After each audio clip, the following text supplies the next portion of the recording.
Bom dia, boa tarde, boa noite. Você que está aqui presenciando, assistindo mais um episódio do Futebola Podcast. Camisa do Flamengo, hein? Camisa do Flamengo, meu nome é Gabriel Franco e estamos aqui para comentar o de melhor acontecendo essa semana, nesse final de semana do futebol, que foi muito pautado também pelo Enem, né? Muitos aqui de vocês, né, podem ter feito o Enem. Espero que tenham ido bem tanto quanto foi. Educação é o futuro do país. É o futuro. E o futuro da pessoa. Estudem. É o futuro, e o futuro da Copa do Brasil, parte dele começou a ser decidido hoje. Por isso, estou trajado com a camisa do Mengão, do Mengudo, do Mengálvio. Camisa aqui do ano de 2022. Inclusive, não dá pra ver, será, diretor? Se dá pra pegar aqui o Gabi aqui?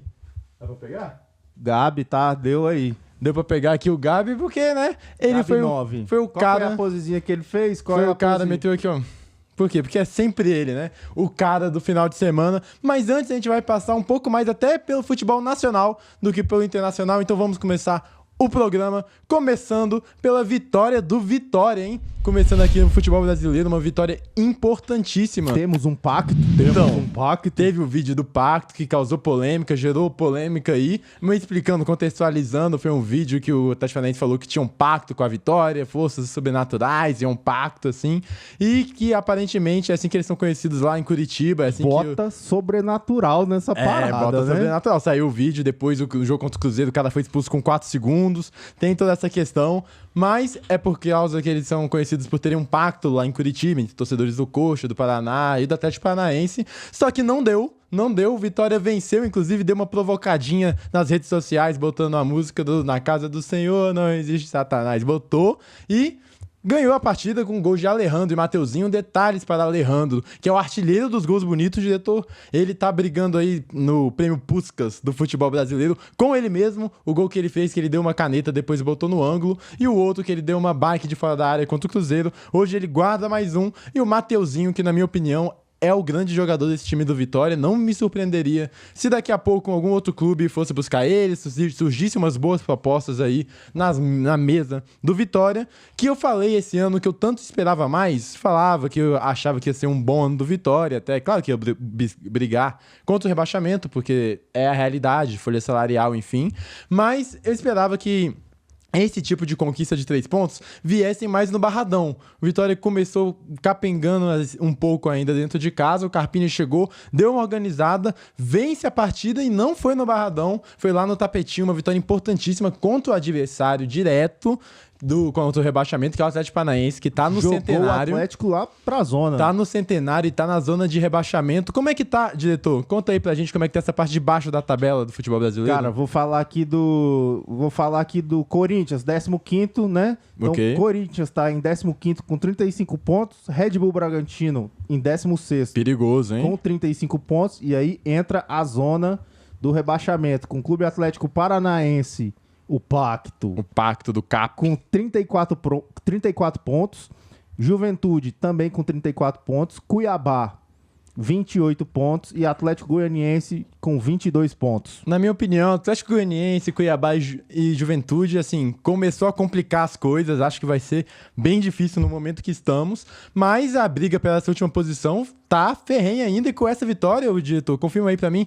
mas a vitória subiu pra 12ª colocação, não é isso? 12ª colocação. Dá pra você ver como tá tudo embolado. Passou o Fluminense. 3 pontinhos aqui e ali, tira a Vitória da 16ª, bota na 12ª, o Fluminense também. Então tá bem apertado. E aí, vamos falar de um clube que também tá nessa situação e o outro que surpreende, de novo, pela folha salarial, mas não pelo trabalho, que é Juventude e Fortaleza. 3-0 pro Lion, pro Leão aí do Nordeste, Leão do PC. E tá conseguindo algo inacreditável, assim, pros parâmetros que muitos pensavam no começo da temporada. São 60 pontos já, são 60 pontos, diretor, confirma? 60 pontos, 60 é o time nordestino pontos. com maior pontuação na era dos pontos corridos da Série A. É absurdo o trabalho que faz. E o jogo que fez foi bem um jogo de Fortaleza mesmo. Dos dois sentidos, da fortaleza da equipe e da fortaleza como joga. Porque não é um time que quer ter sempre a bola, que precisa ter sempre a bola, mas é um time que sabe jogar sem ela e sabe jogar no erro do adversário. Venceu de 3-0 no Jaconi. E a gente avisa aqui, diretor, que vencer no Jaconi é difícil. O Lion meteu 3-0. Não acredito que vai ser campeão brasileiro. O Botafogo tem mais pontuação, tem mais elenco. Porém, a vaga na Libertadores aí já tá começando a ficar cada vez mais encaminhada e, além de tudo, o trabalho que é feito Fortaleza, desde Série C, Copa do Nordeste, tudo isso é para ser estudado para grandes clubes, como, por exemplo, o Corinthians, que vem toda essa situação, para grandes diretorias. O Vasco. O Vasco. E aqui também falar que tivemos garantido de volta o Peixão. O Peixe, o Santos, está de volta na primeira divisão do Campeonato Brasileiro. O Santástico aí passou um ano jogando, que pode ser o ano do Corinthians, caso o Corinthians rebaixe, de só Série B e Campeonato Paulista. O Santos vence por 6-0, não foi tão fácil quanto pareceu o placar. E está sendo muito questionado o Carille.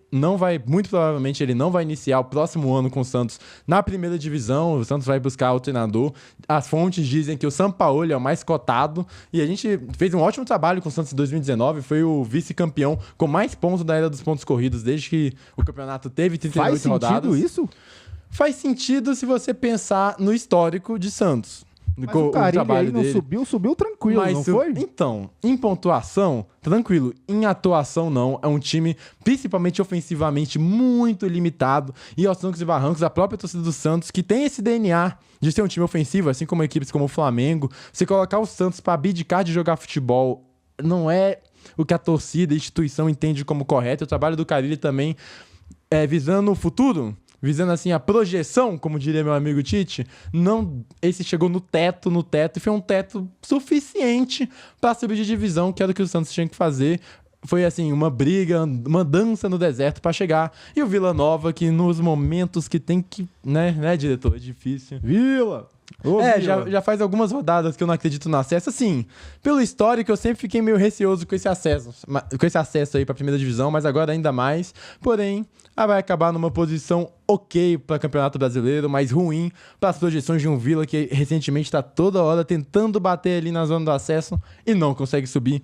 3-0, Santos pra cima do Vila Nova. E agora, diretor, vamos entrar na grande pauta do programa. Não. Diga. Palpitômetro. É verdade. O palpitômetro da próxima rodada do Campeonato Brasileiro. Lembrando que esse palpitômetro que a gente vai fazer é da 33ª rodada, que vai começar no dia 8. Reta final, hein? Lá, não é esses próximos jogos, nos jogos de amanhã e da rodada anterior. Perfeito.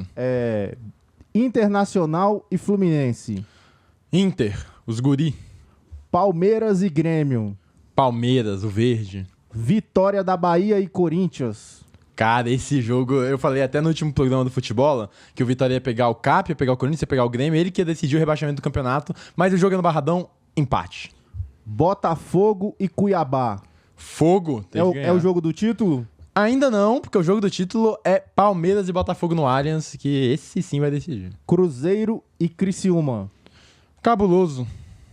Fortaleza e Clube de Regatas Vasco da Gama. Jogo pegado, hein? Jogo pegado. Eu vou de Fortaleza nessa. Atlético Goianiense e Red Bull Bragantino. Esse é outro jogo que o Red Bull tem que ganhar. E tem que ir louco, tem que ganhar. Tem que ter aquela vontade nos olhos que parece não ter nas últimas rodadas. Red Bull. Juventude e Bahia. Juventude e Bahia no Jaconi. Perigoso, vou botar um empate aí, vou acreditar que o Juventude vai tentar brigar pra não cair mais um pouco. São Paulo e Clube Atlético Paranaense. São Paulo, tricolor paulista. E agora, né, dia 13/11, Flamengo e Clube Atlético Mineiro. A volta? Eu vou no empate. E um empate que garantirá o título do Flamengo, caso aconteça. Não, isso aqui é Campeonato Brasileiro. É verdade. Já tava buscando, tô ansioso. Campeonato Brasileiro. Eu tô ansioso. Então vai ser... Calma. Perdão. Essa empate. semana vai ser longa, hein? Vai ser longa mesmo. Empate. Flamengo e Atlético Mineiro. Vai ser empate. Pelo Brasileiro. Caramba, pega o... Cara, loucura. Empate. É a trilogia Galo e Flamengo. Empate. E Pedro continua como artilheiro do campeonato tristeza. Com 11 gols. Que tristeza. Seguido ali por Estevão, né? Na verdade, com 11 gols também. Hulk do Atlético Mineiro e Vegete e Luciano. Atacante. Vamos. Então é isso aí, Campeonato Brasileiro. E agora vamos ao deleite do torcedor flamenguista. Gabigol, faz a pose do Gabigol aí. Senhor. Chegamos pra falar do jogo, o grande jogo do Domingão de Enem, que muito professor aí ficou querendo ver, muito aluno aí acabou a prova mais rápido pra tentar pegar um pouquinho, e foi a vitória do Flamengo, 3-1 pra cima do Galo. Falando em Galo, assim, acompanha a gente no Instagram e no TikTok, que a gente fez uma análise sobre o jogo do Galo da Libertadores, sobre o Botafogo indo pra final da Libertadores. E agora estamos falando de um time que tá disputando 2 grandes títulos, porém é um time do Galo que eu falo já há algum tempo, que eu acho muito inconstante, um time capaz de fazer 8 ou 80. Botafogo campeão da Libertadores, hein? Quem diria, hein? Calma, não crava ainda, não, é 50-50. O Galo vai... Calma, é 50-50. Vai conseguir perder esses 2 títulos. Que isso, diretor? Que isso, cara? Que isso? Nem Allan Kardec salvará o mas vai ter Davidson, Enfim, Galo é um time muito 8 ou 80.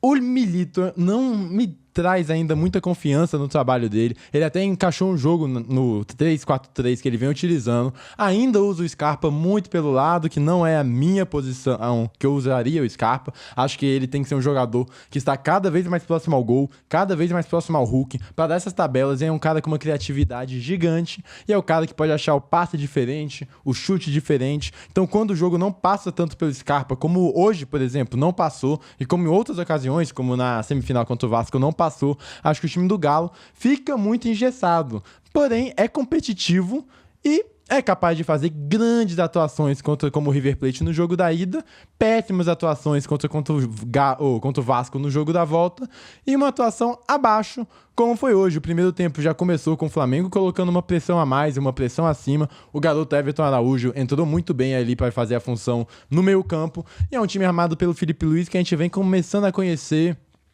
como pensa de futebol o treinador do Flamengo, que é um jogo de muito ataque ao espaço, é um jogo de muita marcação-pressão, é um jogo de muita movimentação e é um jogo que favorece o ataque rubro-negro, que conseguiu fazer seu primeiro gol com a Arrascaeta numa boa jogada do Gerson craque, volta a falar tudo. Ele domina o meio campo de qualquer partida que ele jogue hoje no Brasil. É a grande cara desse Flamengo de 2024 e vem galgando aí suas posições na seleção brasileira, né? Boa jogada, Wesley também com grande atuação, participação no gol. E aí, Gabigol deu chute, Everson rebote e a Arrascaeta faz o primeiro. A Arrascaeta que é um grande carrasco já do Atlético Mineiro, ele tem um pouco mais de 20 jogos pelo Flamengo contra o Galo, com 15 participações em gol. É bizarro, ele desde tempos de Cruzeiro gosta muito de fazer gol nesse clássico e fez mais um. A Arrascaeta, Uruguai, ele tá com um problema no joelho que vem impossibilitando ele de 90 minutos completos em alta intensidade, parece que vai fazer cirurgia quando acabar a temporada, ele tá se doando pelo time e porém, nesses 45 que ele tá inteiro, ele sempre dá ali um gol e uma assistência, vem bem. O Flamengo, primeiro tempo assim de manual, primeiro tempo impecável, fez o que tinha que fazer muito bem na partida, muito bem, jogando muito bem. E aí acontece de o nosso Gabi, como ele é iluminado. Em partidas decisivas, ele é muito iluminado. E ele que tá nesse imbróglio com o Flamengo, se renova, se não renova, vem jogando há quase 2 anos muito abaixo, isso tem que ser dito. O Gabigol, há um pouco mais de 1 ano e meio, não apresenta quase nada como jogador. É um cara que parece que perdeu muita velocidade, muita mobilidade, a confiança é outra, a bola não entra. Sabe qual tinha sido o último jogo, diretor? Do Gabigol, com bola rolando no Flamengo? Foi o 6-1 em cima do Vasco, aquele fatídico 6º gol, que ele só empurra pra dentro. Foi o último... Não lembro. O último gol de bola rolando do Gabigol, os outros foram todos de pênalti, fez contra o Criciúma de pênalti, fez alguns outros de pênalti.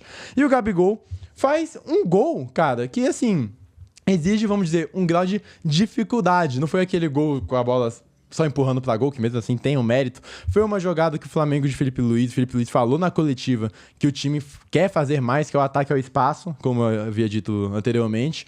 Uma saída ali, lançamento do ótimo Léo Ortiz, um dos melhores zagueiros do Brasil, o melhor zagueiro do Flamengo. Bola foi dada pra trás aí pelo Plata, se eu não me engano, foi o Plata Wesley. Enfim, pra trás, o lançamento do Ortiz o Plata raspa de cabeça e o Gabigol, que tá no limite da linha, vem, conduz e tira o goleiro Everson pra matar, faz o segundo gol. Isso tinha vindo logo depois de uma briga, né? Entre aspas, do Gabigol com o Felipe Luiz, aquele negócio de discussão em campo que é normal entre o jogador e o treinador, os dois de cabeça quente querendo ganhar.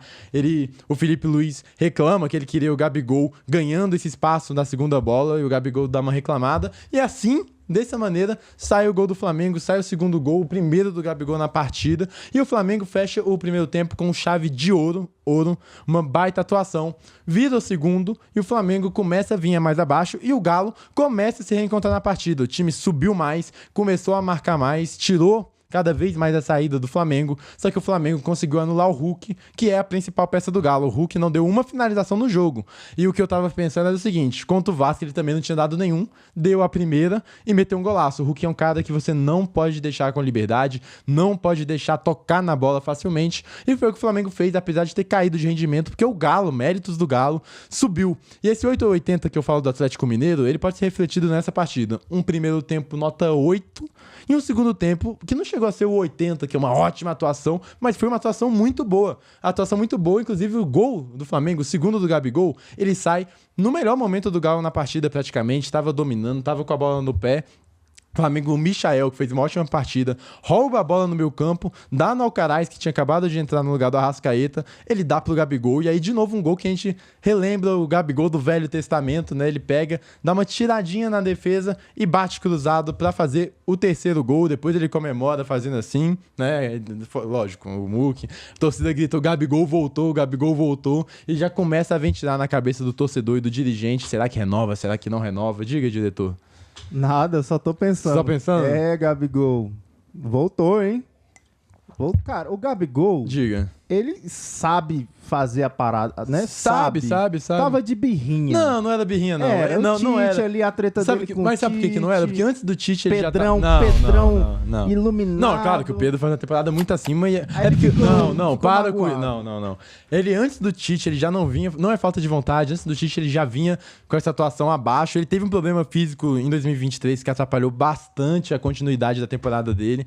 E assim, você vê que ele tá mais lento. Não foi uma atuação de gênio do Gabigol, de craque. Mas foi uma atuação melhor do que as que vinham sendo e participou dos 3 gols. Vamos pra números, diretor do Gabigol? Decidiu ali, pô. O craque é isso. Decidiu. E você vê que... Nem que eu não gosto do Gabigol, não, tá? Mas assim... O Felipe Luiz até falou que tem jogadores que estão preparados pra esse tipo de momento. E o Gabigol é um jogador que em finais... O Gabigol não tava... Desculpa te contar, mas o Gabigol não tava afim de jogar com o Tite. Em finais... Não, tava. Ele só tava sendo mal. Em duas, 3 semanas com o Felipe diretor, Luiz... Não começa, dele. porque as últimas atuações do Gabigol também não vinham sendo tão boas não, tá? Contra o Corinthians até foi. Mas na última partida já não tinha sido. O Gabigol tem esses problemas, mas enfim, vamos para as números. A minha teoria é... Essa teoria tá errada. Não é uma teoria... ganhou a queda de braço com o Tite. Não ganhou a queda de braço com o Tite. O time do Tite era bem ruim. O time do Tite era bem abaixo. Não é por causa do Gabigol, porque o Gabigol ele nem jogava, era o Pedro no time do Tite. O time já era abaixo. Não tem nada a ver uma coisa com a outra, ele tá mal há 2 anos, isso aí não dá pra passar esse pano pro Gabigol. Mas que ele tem aula, ele tem, e que no coração de todo rubro-negro, inclusive no meu, lá no fundo tá torcendo pra ele renovar. Só que o racional tá o seguinte, ele não joga há 2 anos, será que a gente dá mais esse contrato? Mas se a gente for ver em números, o Gabigol tem 17 gols em finais. É absurdo, igualando aí um gol por final. Isso é loucura jogando pelo Flamengo. E agora vamos para os números de Gabigol. É o artilheiro do Flamengo no século XXI, com 160 gols. Ele é o 6º maior artilheiro da história do clube, com os mesmos 160 gols, claro. 6º, é grande número.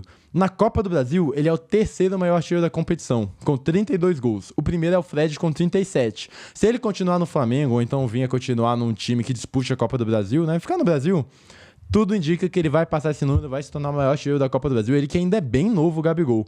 Em finais, ele é, aqui ó, o 6º jogador, você acredita nisso, diretor? Que mais participou, que mais fez gol na história do futebol.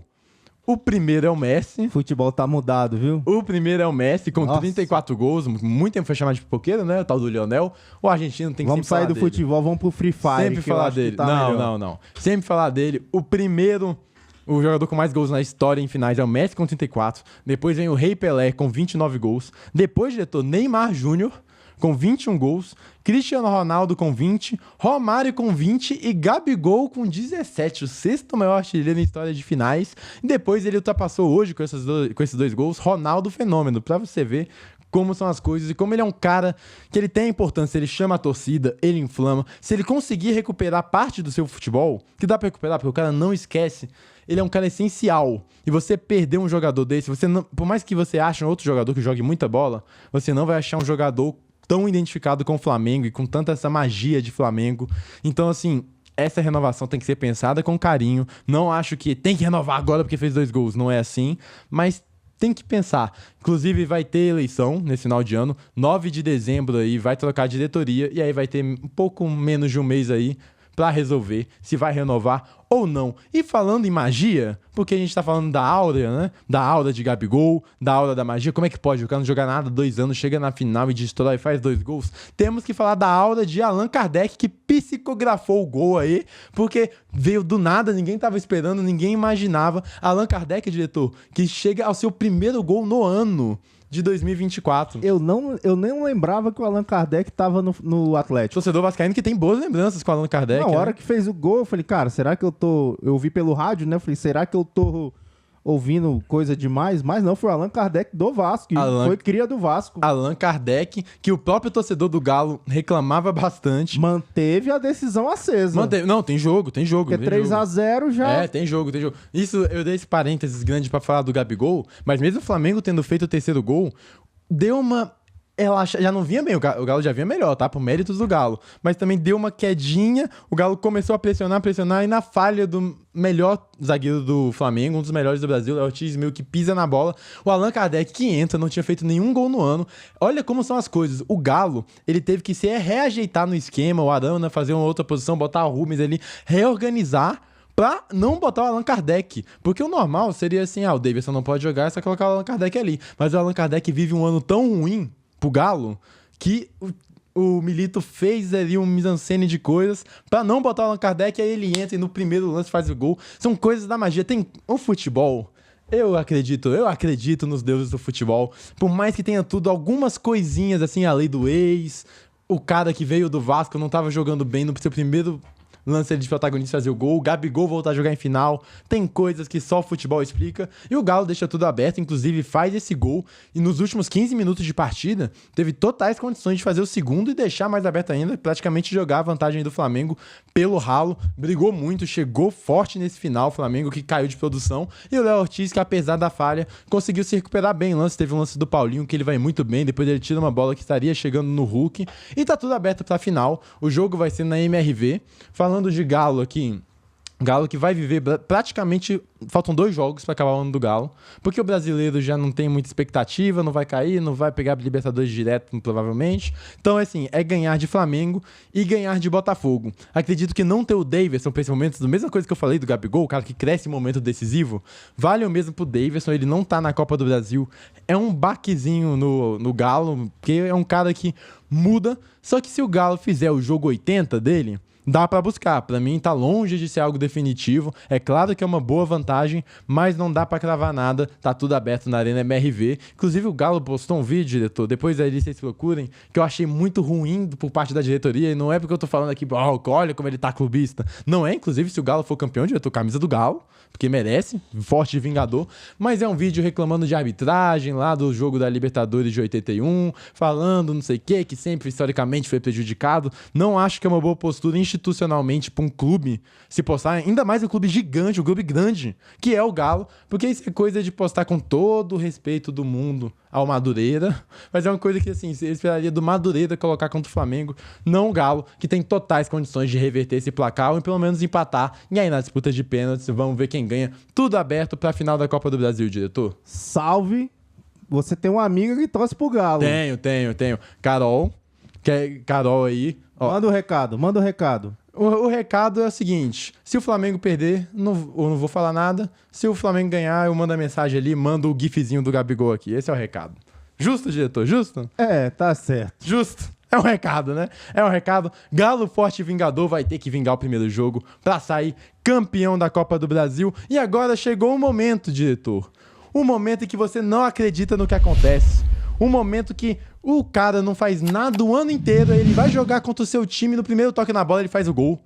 É o momento onde o jogador que estava encostado por 2 anos, que não estava botando roupa do outro time, sendo xingado todo dia, não sei o que, bagre, o cara não conseguia acertar um passe pro lado, chega na final, faz 2 gols e ainda mete a provocada, um deboche, manda beijinho pra jogador. É o momento, diretor, que você passa 365 dias do ano estudando pra uma prova. 365, pô, não sei o que, mas vai valer a pena. porque o final do ano vai ser ótimo, vai valer, vou passar 365 dias, aí vai 200, 100, chega no dia, é o dia da final da Copa do Brasil do seu clube, você fica louco, porque você não consegue prestar atenção na prova, porque você tá tendo que ler sobre angiospermas e briófitas e pteridófitas, enquanto o Gabigol tá lá fazendo muque pra torcida e tu não sabe o que tá acontecendo. E aí tu começa a ir mal na prova, porque você começa a ficar nervoso, tu vê aí, são 4, 4,5, 4 vezes, 5,5, faz a prova, entrega de qualquer maneira, vai mal na prova e o seu time ainda perdeu o jogo aí, esse que é o mais maluco. E o pior é quando você é o professor que tá sendo mal remunerado, não tá tendo nenhuma vantagem ali financeira com aquilo praticamente, passou 365 dias do ano dando esporro em aluno que não te escuta, você vai vistoriar as pessoas pra não colarem e você louco pra ver o jogo, não consegue, você sai da prova e aí tem toda essa notícia e você fica maluco. É o momento do nosso Tá Maluco, primeiro vai pro Enem e Copa do Brasil no mesmo dia, mas não tem como, mas não tem jeito, mas é pra deixar o cara maluco, né? Pra deixar o cara maluco, já presenciei isso há alguns anos, lembro de todos os jogos que eu perdi, final da Libertadores, Boca e River, tava no Enem, Flamengo e São Paulo, tava no Enem, Flamengo Cap tava no Enem, e agora sofreu quem tava no Enem, mas espero que todos tenham ido bem, mas o grande Tá Maluco não vai pra isso, o Tá Maluco vai pra quando o seu ídolo, diretor, ídolo do seu clube, fala bobagem com o treinador, fica reclamando, fica de birrinha e rescinde o contrato há pouco mais de 5 jogos aí, faltam 6 jogos para acabar 5 jogos para acabar o Campeonato Brasileiro, com o seu time brigando para não cair. O Marcelo, não existe ele fazer o que ele fez, contextualizando. Mano Menezes ia botar ele no jogo contra o Grêmio. No finzinho, já tinha chegado ali na marca dos 40 minutos, ia botar o Marcelo ficou de birrinha, mesmo o Marcelo, que já teve em outro jogo, ele tava no banco do Fluminense, preocupado com o resultado de Barcelona e Real Madrid, enquanto o time ali tava se matando em campo, o mesmo Marcelo, que é a reserva do Danilo Barbosa, nada contra, né? Nada contra o Barbosa, mas assim, é o Marcelo, você espera mais. Você espera mais dele e o cara é banco, ele não consegue ser titular dessa lateral esquerda do Fluminense.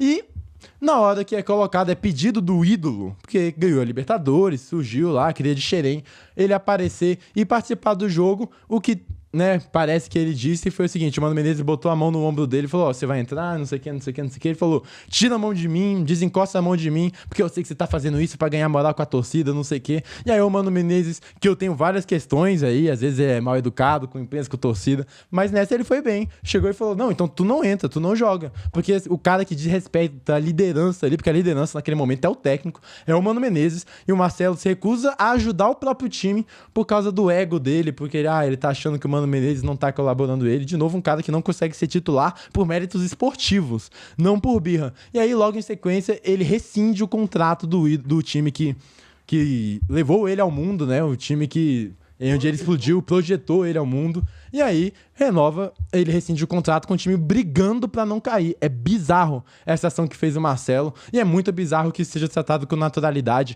Esse é o Tá Maluco da semana. Se eu torcedor do Fluminense, eu fico louco, eu fico maluco, é algo que não pode acontecer, e Mano Menezes foi bem na atitude de botar o Marcelo de volta ao banco, e o Marcelo foi muito mal em todas essas atitudes aí, que ele já vinha tendo há algumas semanas. Esse é o Tá Maluco da semana. Maluco ficou você? Não sei, comenta o momento de Tá Maluco e comenta o que faltou nesse programa. A gente aqui falou um pouco menos de Europa, exatamente pelo final de semana de decisão na Copa do Brasil. O jogo do Real Madrid foi adiado pelas enchentes aí, semelhantes ao que aconteceu no Rio Grande do Sul, lá em Valência. Então a gente não falou tanto de Europa, mas vamos falar no próximo episódio aqui do Futebola. Comente o que faltou, comente o que tem que ter, comente, eu quero saber 2 coisas. Primeiro, quem vai ser o campeão da Copa do Brasil? E segundo, quem vai ser esse 4º time aí a cair e a amargar o rebaixamento para a 2ª divisão? Parabéns ao torcedor santista, parabéns ao torcedor do Vitória aí, aparentemente vencendo do Pacto, mas vamos ver quando isso vai durar. E parabéns para você que teve essa grande audiência aqui com a gente. Espero vocês no próximo Futebola com uma camisa, será de quem, diretor? Não sabemos. É isso. Tudo em paz, é isso. Até logo. Tchau. Temos um pacto. Oh, que bobagem. É a mídia, né? Mas aí, o Galo vai perder 2 decisões. Tem jogo. Cara, renasceu o Flamengo, o Galo. Tem jogo. O Urubu. Tem jogo. Botaram o Enem no dia do cara, isso é inacreditável. O Urubu vai comer Final o Galo. da Copa do Brasil, o cara botou o Enem. É doido demais. É justo. O próximo jogo é dia 10 também? Cara, tem que ver isso aí. Meu Deus. Tem que ver isso aí. Tchau. Tchau.